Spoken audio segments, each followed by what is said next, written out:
मिला कैसे सकते हो? अब कोई आदमी ये कहे कि मेरे घर के कोने में 5 किलो कोई चीज पड़ी है और उसको मैं तोड़ता हूं तो मेरे को आधा घंटा लग जाता है। वो एक एक्सपेरिमेंट हो रहा है। अब क्या कह रहा है कि वो रिएक्शन तोड़ने वाली अगर मैं किसी लिविंग चीज के साथ में करूं, यानी उसके पेट में उस मैटर को ले जाऊं और वहां पे करूं और उसकी लाइफ उसके साथ में हो, तो क्या कंपैरिजन है? कुछ नहीं। एक उन्होंने ब्रूस लिप्टन ने एक चीज कही कि एनर्जी को आप कैसे नापोगे, तो उन्होंने कहा कि एनर्जी के लिए सबसे पहले अपन ने आइंस्टाइन की रिलेटिविटी E = mc² सोचते हैं। m क्या है? मैटर। अब मैटर को लाइट की स्पीड से भेजो, c क्या है? लाइट की स्पीड। तो लाइट की स्पीड से भेजोगे तो मैटर नगण्य हो जाएगा, जीरो नहीं होगा, नगण्य। 0.00000 10 की घात 24 जो हमारा ग्रादो नंबर है उससे नीचे हो जाएगा। अब क्या बचा? खाली लाइट। तो लाइट क्या है? वेव है, सबने प्रूव कर दिया। तो मैटर है, तो मैटर को लाइट की स्पीड से भेजो तो वो मैटर एनर्जी बन जाएगा। तो अगर किसी चीज को मैं इतना डाइल्यूट करूं और उसके अंदर खूब स्पीड लगाऊं तो मैं लाइट की स्पीड तो अचीव नहीं कर सकता, लेकिन कुछ लेवल में तो उसको एनर्जी बना दूंगा, और वो एनर्जी होम्योपैथिक मेडिसिन। एक उन्होंने आइंस्टाइन ने एक थियोरी बताई थी, साइंस ऑफ फ्रीक्वेंसी। अब आज के टाइम में ऐसी कौन सी मेडिसिन है जिसके अंदर फ्रीक्वेंसी है? फ्रीक्वेंसी मतलब वेव को लैम्डा में नापना, फ्रीक्वेंसी। लैम्डा में कब नापेगी? जब वो एनर्जी बन जाएगा मैटर। सिर्फ होम्योपैथी। अब अपन अपने मूल सब्जेक्ट पे आते हैं कि अगर हर चीज एनर्जी है, आदमी का शरीर भी एनर्जी है, अपने को मैटर दिख रहा है लेकिन एनर्जी है। इसका एक एक्सपेरिमेंट हुआ जिसको अपन कहते हैं quantum mechanics, quantum physics, quantum biochemistry, यानी क्वांटम लेवल पे जाके फिजिक्स अपने मूल सिद्धांत बदल लेता है। तो अगर आप मैटर के लेवल पे जो दिख रहा है फिजिकल फॉर्म में, उस टाइम में वो मैटर एक बिहेव करेगा, और जब वो डायनेमिक फॉर्म में हो जाएगा दूसरा बिहेव करेगा। इसका मतलब अगर आपने खाने में कैल्शियम खाया, अगर आप चौक खाते हैं, मान लीजिए कैल्शियम कार्बोनेट खा रहे हैं, उसमें लाइफ नहीं है, लेकिन अपन किसी भी फूड के अंदर जो नेचुरल फूड है अपना, उसमें कैल्शियम खा रहे हैं, इसका मतलब वो कैल्शियम तो एनर्जी है और ये जो खा रहे हैं वो मैटर है। अब अपनी लिविंग बॉडी है, उसमें एनर्जी है, तो आप मैटर को उसको कैसे सेट करोगे? आपने आयरन की टैबलेट दे दी, आपकी बॉडी में iron, ferric oxide, ferrous sulphate इस फॉर्म में जाता है, और अपनी बॉडी में आयरन, वो कहते हैं सब आयन है, नए सल्फेट है, नए मैलेट है, फॉर्म में कोई चीज़ है, वो बॉडी को कैसे दोगे? वो बॉडी खुद बनाएगी। बॉडी खुद क्यों कैसे बनाएगी? जो चीज़ बॉडी को सूट करती है वहां से बनाएगी। तो उन्होंने एक चीज़ कही कि जितने भी धरती पे मिट्टी के कण हैं, उनमें से जितने मिट्टी के कण हैं उससे ज़्यादा ब्रह्मांड में तारे हैं, और एक मिट्टी के कण के अंदर इतने एटम हैं जितने ब्रह्मांड में तारे भी नहीं हैं, और उस एक एटम के अंदर 99.999 5 बार 9, उसके बाद में 6, इतना % खाली है। तो आपकी बॉडी में कितना खाली है? यानी 99.999। अब आपको दिखता नहीं है। दिखता क्यों नहीं है? क्योंकि आप फिजिकल फॉर्म में हो।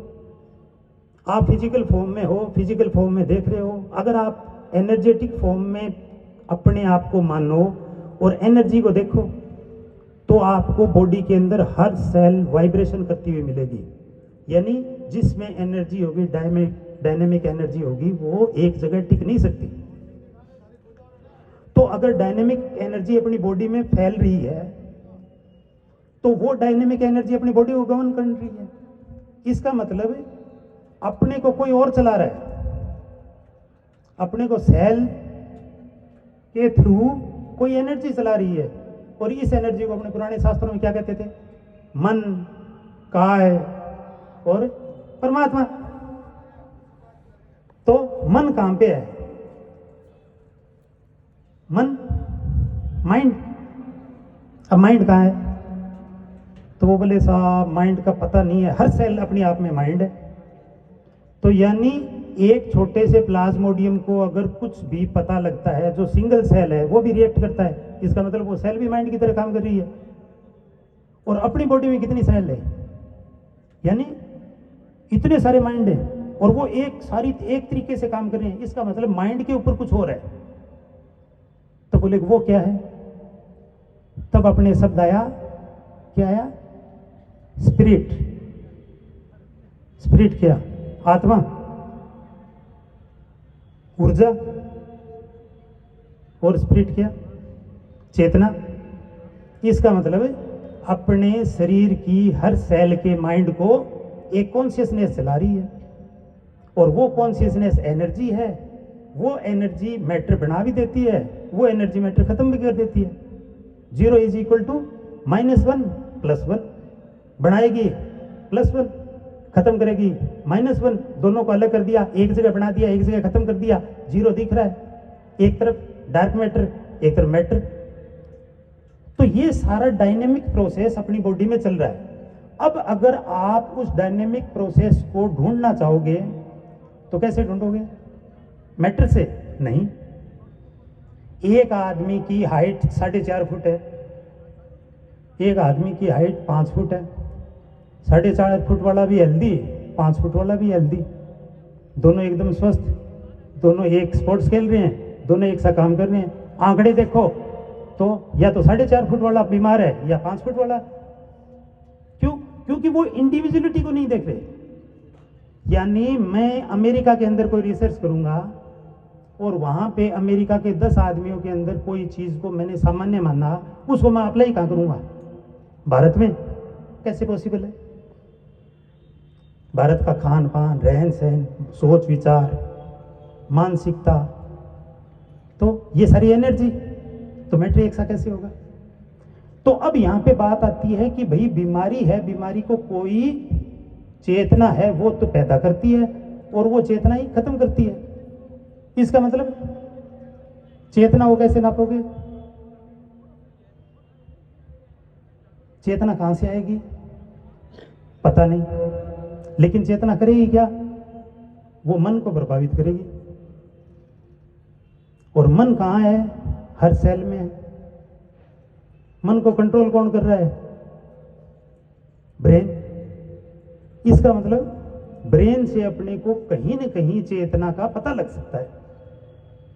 इसका मतलब अगर कोई आदमी बीमार हुआ है तो उसके अंगों को देखने की बजाय वो क्या सोच रहा है, यहां से बीमारी का आइडिया हो सकता है। इसका मतलब कि पहले हम मानसिक स्तर पर, कॉन्शियस लेवल पे, चेतना के स्तर पर, डायनेमिक स्तर पे बीमार हुए, फिर बॉडी पे आएगा, क्योंकि एनर्जी पहले है, मैटर बाद में। तो अब अगर मैंने यहां पे बैठे बैठे किसी बुरी घटना को सोच लिया तो एनर्जी क्रिएट होगी मेरी बॉडी में।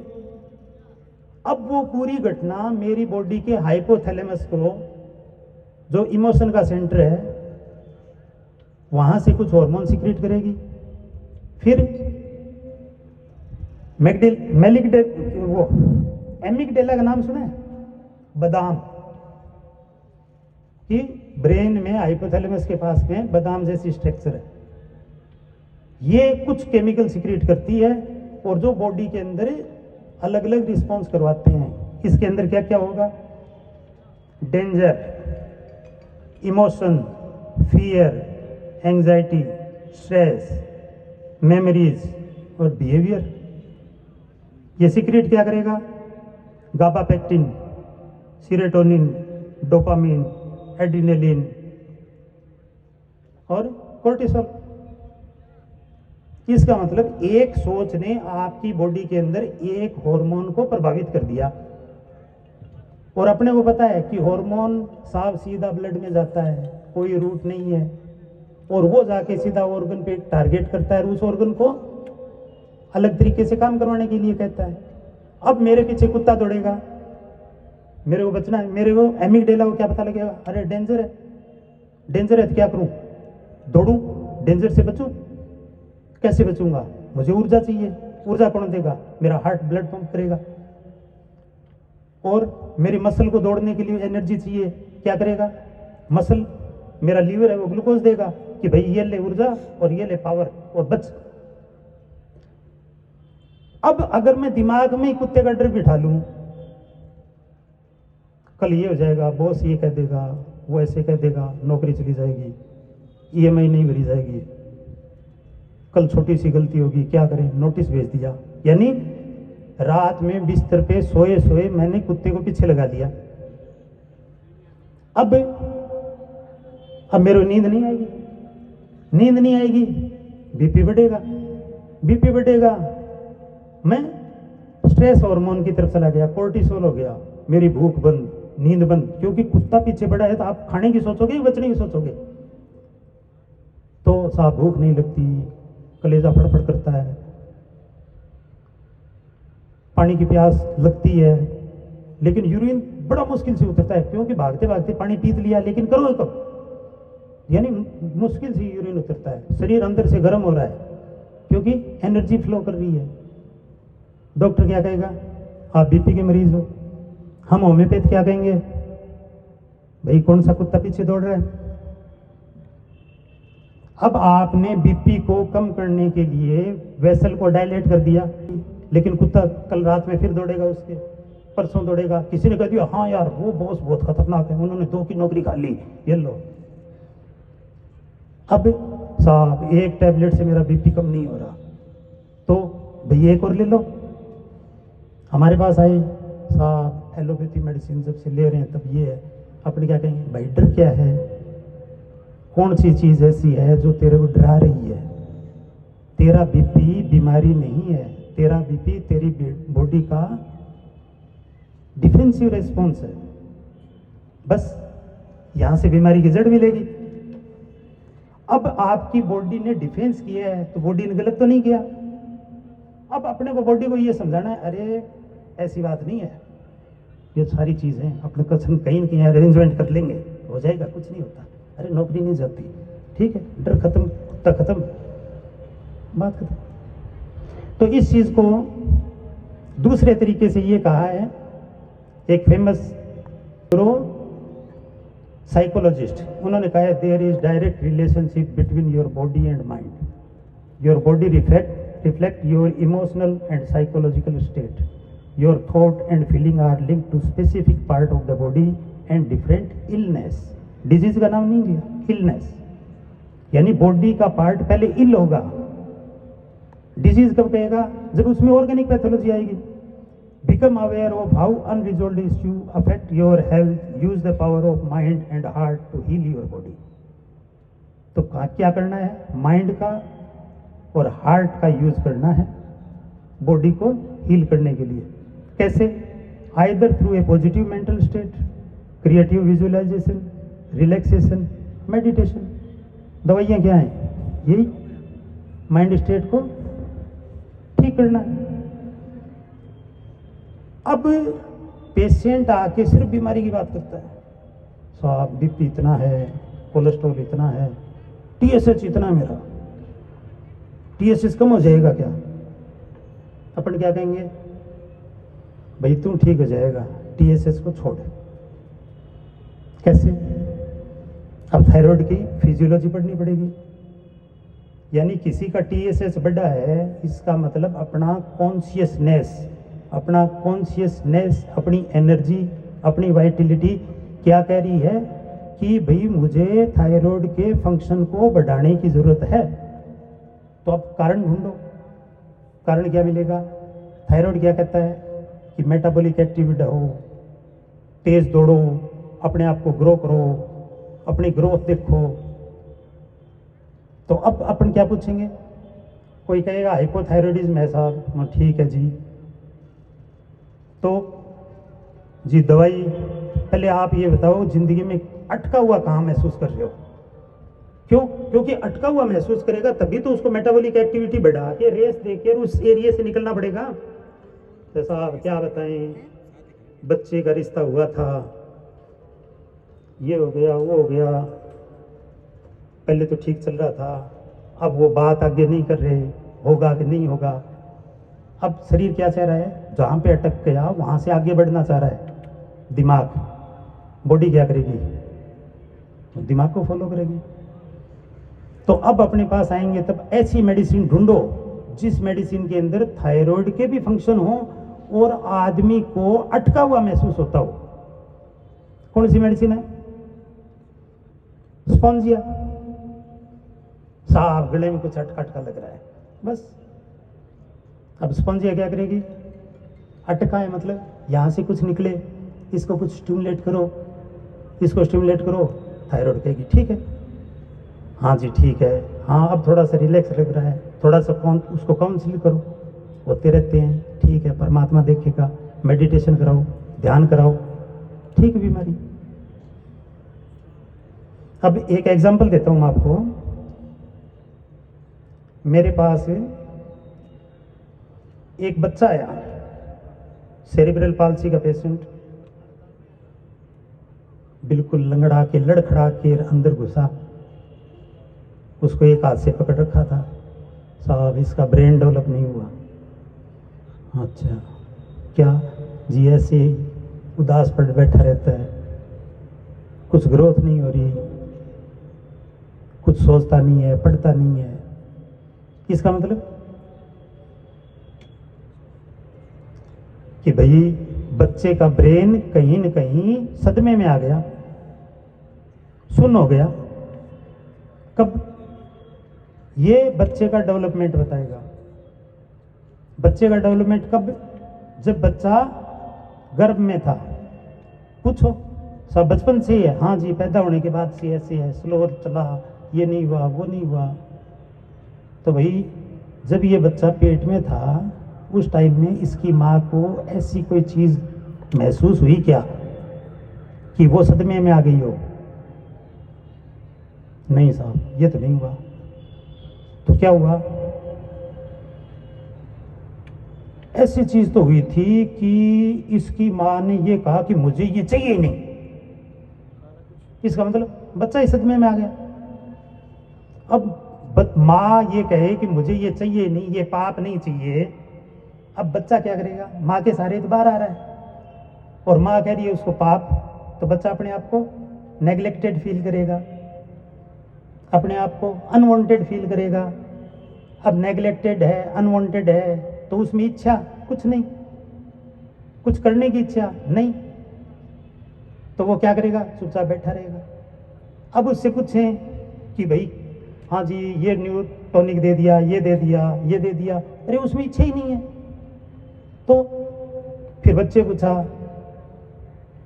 कि हाँ बेटा क्या करना चाहता है? कुछ नहीं बोला। तो क्या चाहते? पैसे, पढ़ाई करनी है?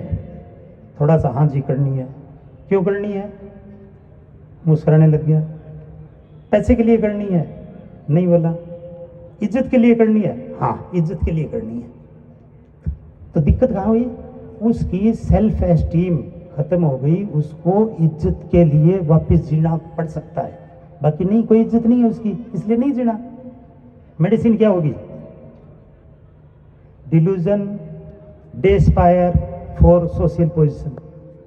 अब एमआरआई क्या बताएगी, सीटी स्कैन क्या बताएगी? बस एनर्जी पकड़ ली, एनर्जी को दवाई दो, बच्चा ठीक हुआ, दूसरी बार हाँ हाँ थोड़ा थोड़ा मुस्कुराने लग गया है, थोड़ा थोड़ा खेलने लग गया है। क्यों? क्योंकि अब उसको थोड़ी सी अपनी इज्जत, सोशल रेपुटेशन दिख रही है। अब ठीक होगा नहीं होगा, कितना होगा, अपन ज़्यादा कुछ कह नहीं सकते। क्यों? क्योंकि एनर्जी करनी है, एनर्जी अपने हाथ में नहीं है। एनर्जी या तो वो खुद पैदा करे या एनर्जी ऊपर वाला दे, जो कॉस्मिक एनर्जी है वहां से। लेकिन फिर भी अपन इसमें चलाते हैं। अब एक चीज और, एलर्जी। स्वाद इससे एलर्जी, उससे एलर्जी, धूल से एलर्जी, ठंड हवा से एलर्जी। तो क्या जवाब हो, क्या सवाल पूछे, क्या है भाई, क्यों हुआ, कैसे हुआ?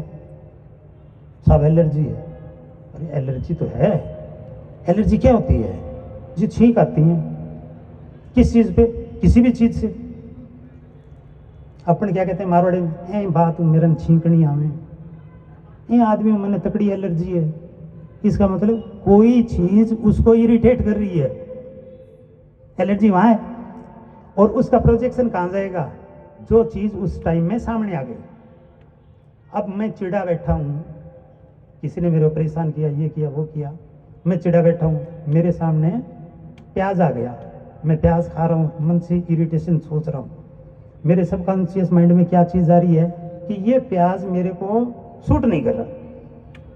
मैं भूल गया बात, एक साल हुआ, 2 साल हुआ, अब एक दिन मैंने बीच में प्याज नहीं खाया, एक दिन खा लिया, खाते छींक आ गई। डॉक्टर के पास से, आपको प्याज से एलर्जी है।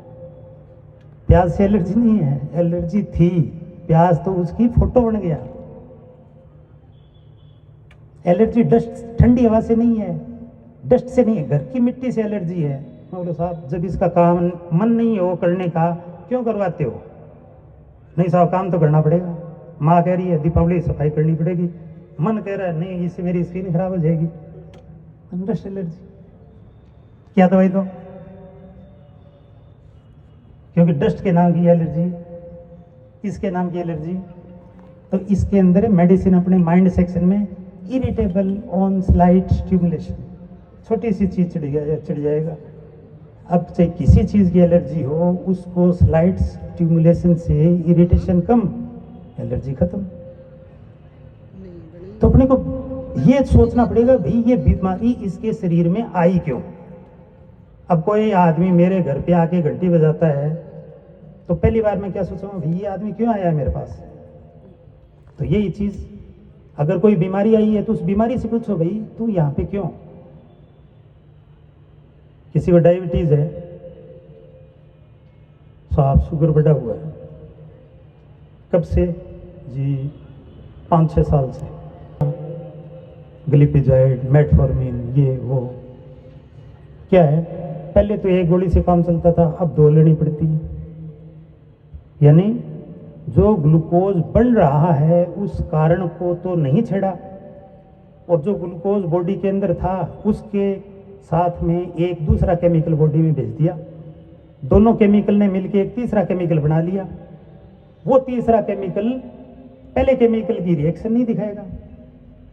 रिपोर्ट, हाँ जी रिपोर्ट तो ठीक है, लेकिन सुस्ती नहीं जा रही, काम करने का मन नहीं हो रहा, थकावट आलस ज्यादा हो रहा है, वजन बढ़ता जा रहा है। इसका मतलब इलाज नहीं हो रहा। ग्लूकोज जो आपने उस ग्लूकोज की शक्ल बदल दी, वो बॉडी में इकट्ठा हो रहा है, कौन से ऑर्गन को अफेक्ट कर रहा है? साहब खाना हजम नहीं होता, मतलब लीवर को, और मन अच्छा नहीं रहता, मतलब ब्रेन की तरफ भी जाने लग गया। तो उसको पूछो ग्लूकोज क्या है? एनर्जी। आज की तारीख में एनर्जी क्या है? पैसा। भाई कोई पैसे की टेंशन है क्या? अजी डॉक्टर साहब मत पूछो, मैंने तो उधारे पैसे लिए थे बेटी की शादी के लिए, 5 लाख रुपए लिए थे, 2 रुपए सैकड़े ब्याज पे मेरे भाई ने ले लिए, बोला दे दूंगा दे दूंगा, नैद में शादी, बेटी की शादी कर पाया नहीं, वो पैसे आए। तो शुगर की दवाई खा रहे हैं? हाँ जी खा रहे हैं। इसका मतलब है उसकी बॉडी ये कह रही है कि तू ये ले ग्लूकोज, ये ले एनर्जी, और जो चीज तेरे को परेशान कर रही है तू उसे लड़। अब भाई को क्या कहे? यानी हेल्पलेस। भाई से डरता भी होगा, बड़ा भाई है, और डर से क्या होता है? साहब डरते का पेशाब निकल गया, पेशाब बढ़ गया, भाई की तरफ जाए बात करने के लिए, पेशाब की हाजत हो जाए, क्या करें? उसके अंदर elements from fright, elements from resistance. वो क्या चाह रहा है? वो ये चाह रहा है कि सामने से रेजिस्टेंस मेरे को आ रहा है, मैं उस रेजिस्टेंस को हटाऊं। अब अगर आप पानी आपके सामने बह रहा है, आप उसके विपरीत तैरोगे, यानी टाइम आपके हिसाब से नहीं चल रहा, आपको आगे बढ़ना है, यानी आपको बहुत ज़्यादा एनर्जी की ज़रूरत है, आपकी मसल को बहुत ज़्यादा ग्लूकोज की ज़रूरत है। दिमाग के अंदर हिम्मत कर रहा है ना, आज तो कुछ न कुछ मैं जाके कहूँगा, लेकिन दिमाग कह रहा है कि हाँ ये ले ग्लूकोज, ये ले बीपी, क्योंकि ब्लड भी चाहिए, लेकिन आगे जाके यूरिन करके ना जी कोई बात नहीं, हेल्पलेस फीलिंग, जल्द में मेडिसिन। तो अपन सोचते हैं बीमारी, एक्चुअली बीमारी दिखती है जब वो फिजिकल फॉर्म में आ जाती है, लेकिन बीमारी शुरू तब होती है जब शरीर के अंदर उसकी शरीर की एनर्जी डिस्टर्ब होती है। अब बीमारी के लिए अपने शास्त्र क्या कहते हैं? पूर्व जन्मम कृतम पापम व्याधि रूपेण पीड़ित है, यानी अपने पीछे के जन्मों के किए हुए पाप आपके सामने बीमारी बन के आ रहे हैं। चरक संहिता में लिखा हुआ है, चरक संहिता। कौन चरक? भगवान धन्वंतरी के डायरेक्ट डिसाइपल, उन्होंने ये चीज लिखी। अपने कहे मानने तो विज्ञान नहीं मानने दे रहा, नहीं मानने तो आयुर्वेद नहीं मानने दे रहा। कोई पूछे साबित करके दिखाओ, साफ तरीका नहीं है। लेकिन आत्मा तो कहती है कि होना तो चाहिए, लेकिन विज्ञान है कुछ नहीं। कहां दिखेगा? एक एग्जाम्पल दिखा, एक लेडी प्रेग्नेंट एक बच्चे को लेके आई 5 साल की, रीढ़ की हड्डी के अंदर उसके ट्यूबरकुलोसिस, रीढ़ की हड्डी टेढ़ी हो गई बच्चे की, और बच्चे को गोद में लेके आ रही है, साहब कुछ करो। कब से? जन्म से। क्यों जी? पता नहीं, जन्म से है तो कहीं ना कहीं तो कारण होगा। भाई आपकी प्रेगनेंसी के टाइम में क्या हुआ? नहीं, प्रेगनेंसी भी कुछ नहीं। थोड़ा और याद करो, कोई दवाई चली? हाँ जी दवाई तो चली थी। किस चीज की? जी टीबी की दवाई चली थी। कितने महीने? जी तीसरे महीने शुरू हुई थी, आखिरी तक चली। तो आप टीबी की दवाई खा रहे हो फुल प्रेगनेंसी में, तो वो टीबी, पहली बात तो ये सोचो कि लेडी को टीबी थी इसलिए खाई, तो वो टीबी का बैक्टीरिया उसके ब्लड के थ्रू फीटस में गया। डॉक्टर ने क्या कहा? भाई आपको ट्यूबरकुलोसिस है, आप तो अबॉर्ट करवा लो। घर वालों को कहा कि बच्चे अबॉर्ट करवाना पड़ेगा। नहीं डॉक्टर क्या जानते हैं, कुछ नहीं करना अबॉर्ट, ये यूं ही करें, आप तो दवाई खाओ ठीक हो जाएगा। बच्चा आ गया। बीमारी कहां थी? बच्चे को ये चीज भुगतनी लिखी है, इसलिए जन्म से ये हो गया। इसका मतलब गड़बड़ कहां हुई? जन्म से पहले। कहां देखें? एक जगह है मेडिकल एस्ट्रोलॉजी, ज्योतिष में मैंने पढ़ा था थोड़ा। मैंने उसकी माँ से पूछा इसका डेट ऑफ बर्थ पता है? हाँ जी। टाइम? हाँ जी। आजकल तो मोबाइल में सॉफ्टवेयर, डेट डाली, 8वें भाव में शनि, शनि कर्म का कारक, 8वां कष्ट का कारक, और अड्डी सूर्य साथ में बैठा 8वें में। मैंने एक एस्ट्रोलॉजर है उनसे पूछा कि भाई ये चीज जो बोन की टीबी दे सकती है? बोले साहब यही तो है बोन की टीबी, 8वां कष्ट का, सूर्य हड्डी का, शनि कर्म का। लेकिन अगर आप किसी आदमी को ये समझाने, नहीं साहब जेनेटिक है, हेरिडिटिकल है, अरे तो जेनेटिक जीन्स भी तो कहीं आया होगा, और जीन्स ने कोई बीमारी की है तो उस जीन्स को भी तो किसी ने प्रभावित किया होगा। ठीक है, होम्योपैथी, आयुर्वेद, प्राकृतिक चिकित्सा, सिद्धा, रिजल्ट दिख रहे हैं, लोग दिख रहे हैं, लेकिन मॉडर्न साइंस नहीं मानना, अपने को नहीं मनवाना। आप कैसे ठीक करते हो? सब ऊर्जा देते हैं। ऊर्जा कैसे दे सकते हो? ऊर्जा कैसे ही दे सकते हैं? मेडिटेशन दे देंगे, उसको एक्सरसाइज करवा के ऊर्जा दे देंगे।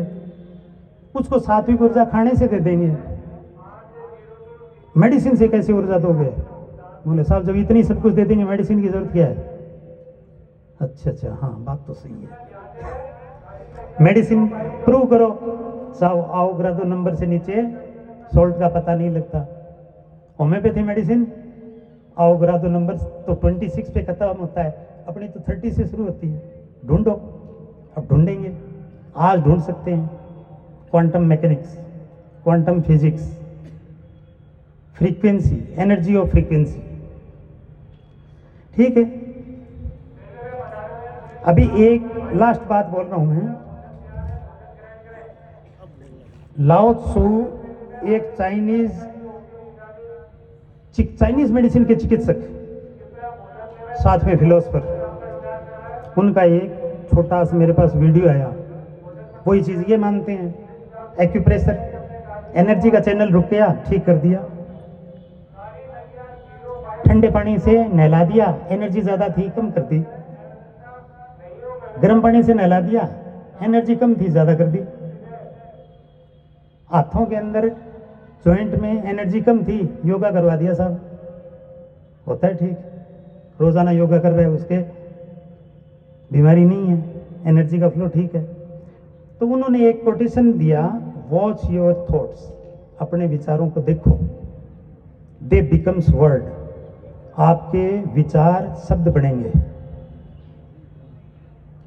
फिर वॉच योर वर्ड्स, अपने शब्दों को देखो, दे बिकम्स एक्शन, वो कर्म बनेंगे। फिर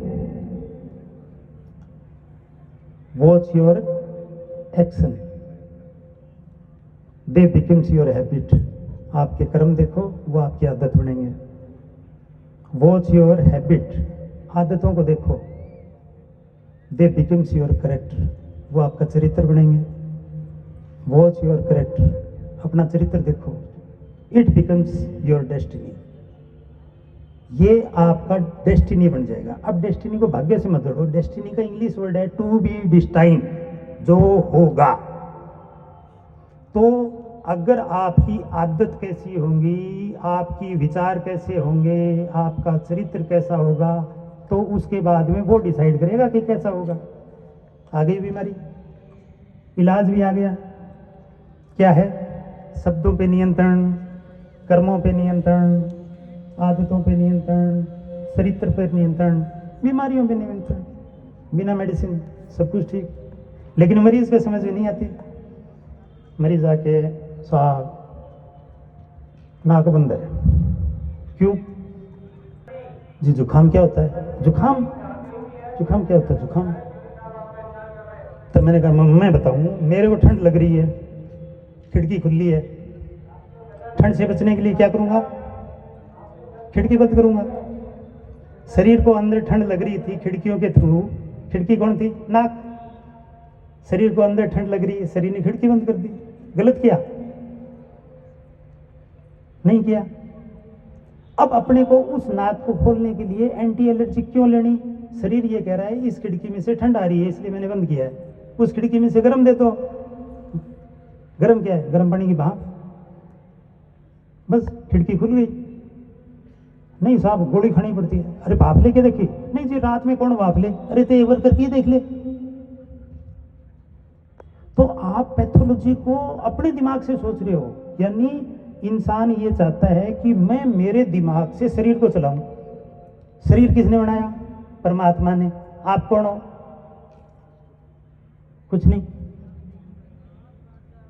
आप दिमाग को कंट्रोल कर सकते हो, कॉन्शियसनेस को, सबकॉन्शियसनेस को नहीं कर सकते, इमोशन को नहीं कर सकते। अब साहब उसने जबरदस्ती नाक बंद होने के बाद में सिट्रीजिन की गोली ली, शरीर को लगा कि भाई नाक तो खोलनी पड़ेगी क्योंकि केमिकल है, केमिकल के हिसाब से बॉडी रिएक्शन करेगी। तो शरीर ने दूसरा रिबाउंड रिएक्शन, नाक से पानी छोड़ दिया। साहब नाक तो खुल गया लेकिन पानी आ रहा है। तो मैंने कहा क्यों आ रहा है? पता नहीं, मेरे को पता है। पानी का टेम्परेचर क्या है? बोले शरीर का। अब शरीर के टेम्परेचर के पानी के ऊपर से आवाज आ रही है, ये हवा शरीर को ठंडा करेगी, गर्म करेगी? कुछ तो गर्म करेगी। शरीर गलत कर रहा है? नहीं कर रहा, लेकिन सामने वाले ने मान लिया गलत है। किसने कहा? डॉक्टर ने कह दिया, पड़ोसी ने कह दिया, बुजुर्ग कहते थे भाई जुकाम को मत रोकना, ये शरीर का गंदा पानी है। किसी के साइनस नहीं थी, 2-3 दिन जुकाम हुआ, साफ कर ली, गर्म पानी की भाप ले ली, अब पानी रोक लिया, साइनस में इकट्ठा है, साहब एलर्जी तो ठीक है, साइनस हो गई, मन ठीक हो जाएगी, एलर्जी वापस आएगी। ना ना जी, ऐसे थोड़ी, ऐसा करो कि एलर्जी भी नहीं आए। मैंने भैया ऐसा तरीका नहीं है, शरीर ठीक कर रहा है, मेरे हाथ से थोड़ी ठीक हो।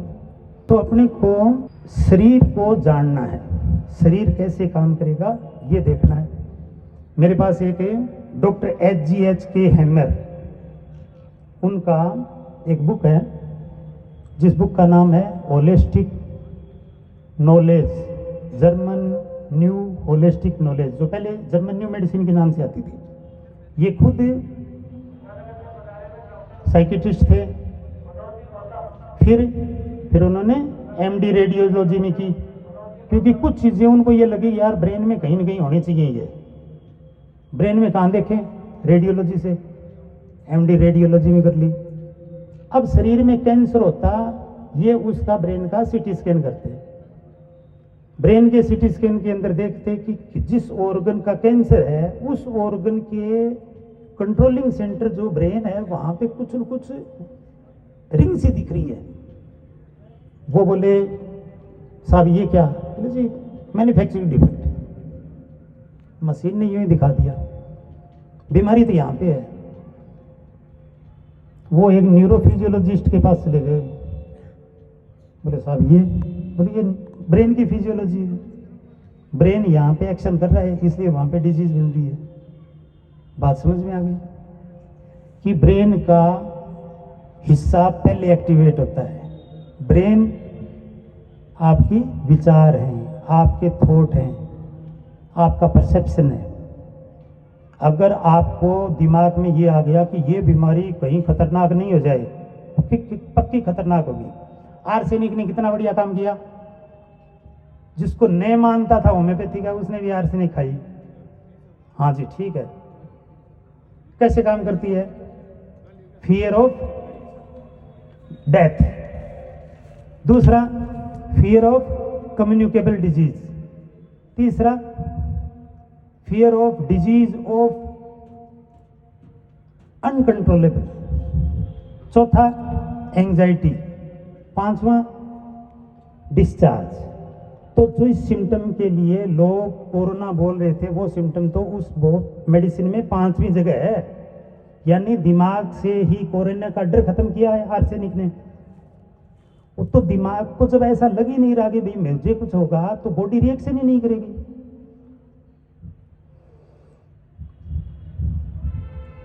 एक चरक संहिता का श्लोक है, स्वस्थस्य की रक्षा करना, जो बीमार हो गए उनका निदान करना।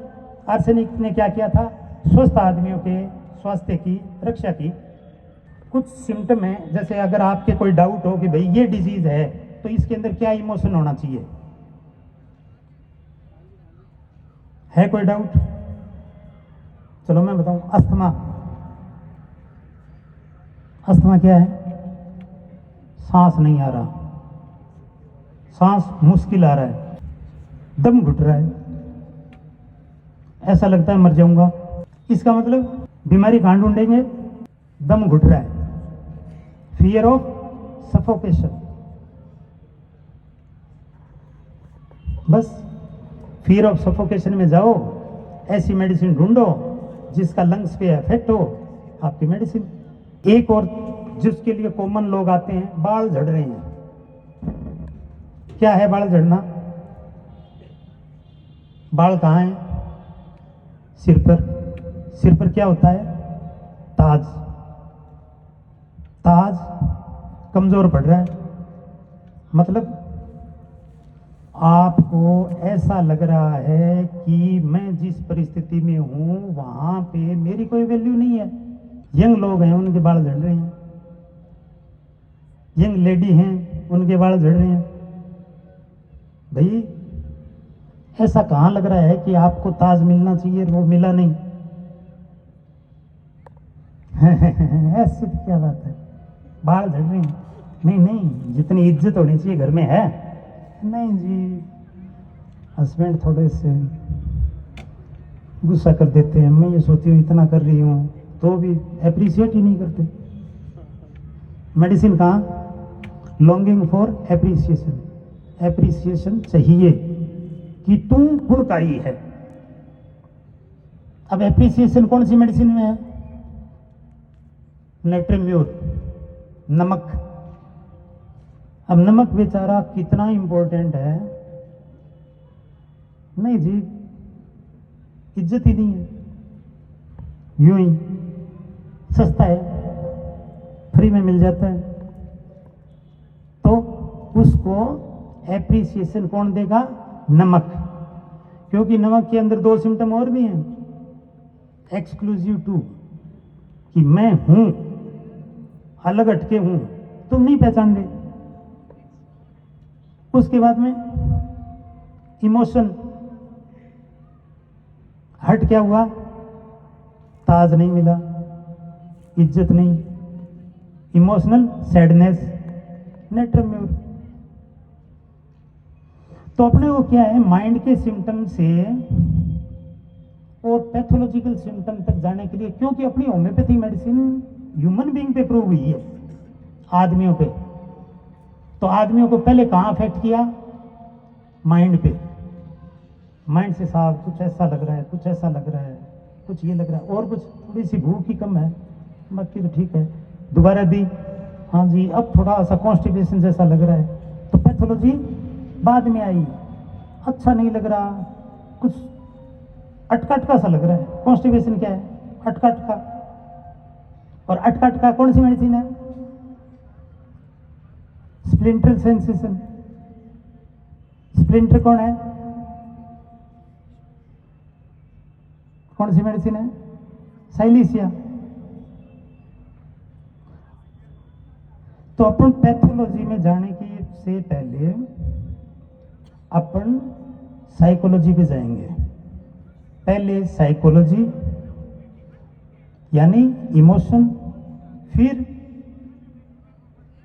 न्यूरोलॉजी, ब्रेन के फिजियोलॉजी, फिर इम्यूनोलॉजी, फिर फिजियोलॉजी, और फिर पैथोलॉजी।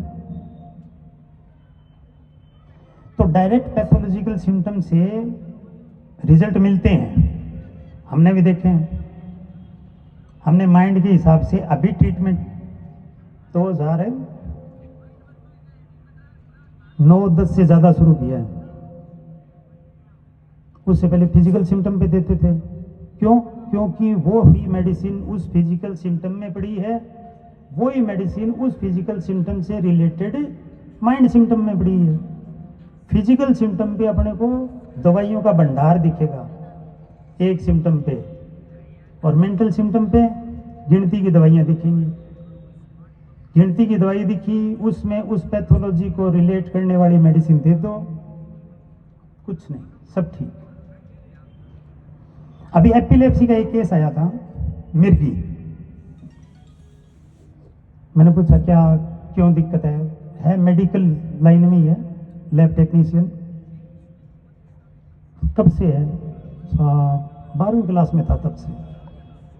कोई रिपोर्ट में ईईजी नॉर्मल है, सीटी स्कैन नॉर्मल है, एमआरआई नॉर्मल है, सोडियम वॉल्पोरेट खा रहा हूँ। आप मिर्गी का इलाज कर दोगे क्या? मैंने कहा भाई मिर्गी का मतलब, बोले सी कंपन। बोले कंपन का मतलब, कंपन का मतलब कंपन। बोले कंपन का मतलब कंपन नहीं, कंपन का मतलब मैं कुछ करूं लेकिन कर नहीं पा रहा, मैं बचूं यहां से लेकिन बच नहीं पा रहा। तो आदमी बचने की एस्केप अटेम्प्ट, एस्केप अटेम्प्ट कब आएगा? जब आपको कोई भी डर सामने दिखेगा और उस डर में आप बेहोश नहीं हुए, आपने मूवमेंट किया है। तो भाई कोई किसी चीज का डर लगता है क्या साहब? अब तो नहीं लगता, पहले लगता था। पहले कब? 10वीं 12वीं में। क्या जी, हम पता नहीं था, और वहां पे क्रिकेट खेलते थे एक मंदिर के पास में, वहां पे गड्ढे वड्ढे पड़े रहते थे, हमने कभी सोचा नहीं, वहाँ पे बॉल जाती, रात बेरात खेलते रहते। एक दिन किसी ने कहा कि यहाँ पे शमशान घाट है, मुर्दे दफनाए हुए हैं। छोटा बच्चा, घर वालों को बताया, घर वालों ने थोड़ा और डांटा, और ये हो जाएगा वो हो जाएगा। पहली रात में, उसी रात में नींद में मिर्गी आ गई। तो elements from fright, elements from fright में मेडिसिन देखो, ओपियम है, स्ट्रामोनियम है, क्यूप्रम है। तो जहां पे मूवमेंट हो रही है, जबकि मूवमेंट, क्यूप्रम भी आएगी, स्ट्रामोनियम भी आएगी। भूत का डर है तो स्पिरिचुअल रेमेडी आएगी। क्यों? कौन सी? स्ट्रामोनियम। धतूरा, मैंने कहा ये दवाई है भाई, धतूरे से बनते। ओहो साहब, हमारे पंडित जी ने भी कहा था कि धतूरा घिस के और जला के और उसकी वो चिमटी दे दो, काम करेगी। तो अपने को अगर थोड़ी सी खुराक में पेशेंट को ठीक करना है तो पेशेंट की साइकोलॉजी को, पेशेंट के नर्वस सिस्टम को, पेशेंट के स्ट्रेस हार्मोन बहुत कम मात्रा में होते हैं। तो अगर आप छोटी मात्रा में सही दवाई दोगे तो वो हार्मोन की तरह भी काम करती है। आयोडीन अपना हाइपोथायरॉइडिज्म में देते हैं, आयोडीनम काम करती है। एक ये मेरे पास कुछ रिटन में लिटरेचर है, इसमें बहुत सारी दवाइयां हैं, थोड़ा पढ़ना। थ्रोट प्रॉब्लम का मतलब क्या है, स्ट्रोक क्यों होगा, अल्सर क्यों होगा, वॉट्स क्यों होंगे। वॉट्स क्या है? मस्से। होम्योपैथी में सबसे बढ़िया दवाई। मस्से क्या है? छुपा हुआ गुस्सा, छोटा छोटा गुस्सा, छोटा छोटा, छोटी छोटी बात पे गुस्सा जाता है। हाँ जी हाँ जी। मेडिसिन, थुजा में गुस्सा का है, थुजा में फ्रेजिलिटी है। Delusion legs are made up of glass and break easily. गुस्सा डलका मारा में, गुस्सा कॉस्टिकम में। कॉस्टिकम में क्या है? Rubric revolutionary. तो मेडिसिन काम करती है। थुजा कब देनी? जब कॉस्टिकम और डलका मारा अपना काम पूरा कर दे, उसके बाद में दोबारा न हो, तब थुजा देनी। थुजा के बाद में अपन क्या कहते हैं कि लास्ट में एंटीसोरिक देनी। एंटीसोरिक क्या है? सल्फर। सल्फर क्या है? स्पिरिचुअलिटी डिजायर, यानी जो परमात्मा करे वो सही।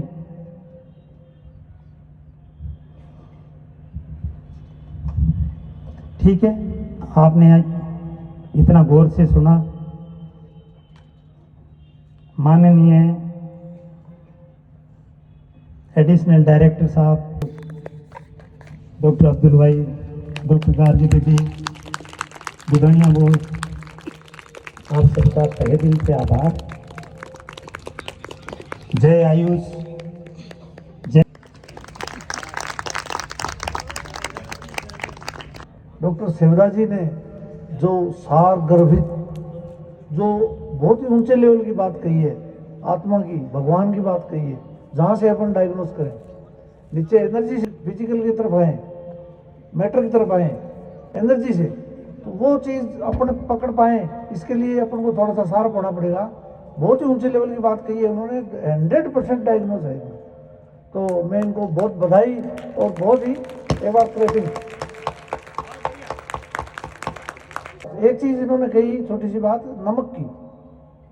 तो नमक, पोटेशियम और सोडियम जो एलिमेंट है, जिनको माइक्रोलाइट अपन कहते हैं, माइक्रोलाइट की बात कर रहे थे। तो जब ये गए उस साइड में कि ऐसे इमोशन पे कैसे इलाज होता है, कहाँ इन्होंने पहले डायग्नोस किया और फिर इलाज। एक आपको सभी जानते हो आप, जिससे आदमी का हार्ट अटैक हो जाता है, मर जाता है। सोडियम की डेफिशिएंसी से आदमी मर जाता है। तो कितनी बड़ी इलाज की बात कही है उन्होंने, कहाँ डायग्नोस किया और कहाँ पहुंचे, ये बात आगे समझ में आएगी आपको। आदमी डेथ हो जाती है छोटी सी चीज नमक, लेकिन डेथ हो जाती है आदमी पोटेशियम सोडियम की कमी से। मेरी माता जी का अटैक हुआ था तो मैं इसका बहुत भोगी हूँ। उनको रोज इंजेक्शन लगाने पड़ते थे, कभी पोटेशियम के, कभी सोडियम के। Thank you very much.